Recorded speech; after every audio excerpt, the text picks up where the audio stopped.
Now here I got to cut a channel in this slate tile here so it can move to the right and encompass this wall here. And you can see it's not quite square. There's a gap on the lower part and not on the upper part. So what that means is when I cut this channel where it ends, I'm going to try to have a little bit of diagonal so I can hug that door jamb there without a gap. So I filled those gaps around that baseboard with Bondo and painted it, so it turned out pretty good.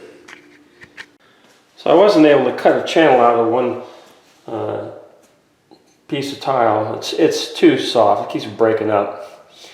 So what I've done is I cut pieces, I'll just join them together without a grout line, and then that gap there,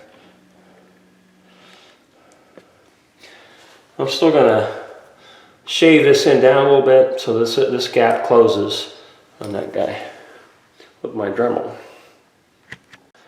So I shave that upper end, so this will work out pretty well, and then I'll just cut this end over here. So these slate tiles are not of a uniform height. They break easily, and even the dimensions are not uniform. Here you see that grout line narrows from top to bottom there. So I got to grind that out with my Dremel. And that's because the dimensions of that, either the tile on the right or the tile on the left, are not uniform. So this is the last time I'll ever buy cheap slate tile from Lowe's. It's no wonder they discontinued this crap. Today is April 8th. I ran an ad on Zillow last week for this property.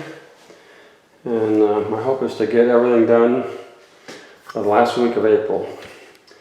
This den, and there's a closet to the right. I've got this is about half done right now. And I probably got 30 hours putting down this slate tile. They're very time consuming because of all the irregularities in the tile, but hope to get this done next week. I can start working on outdoor tasks.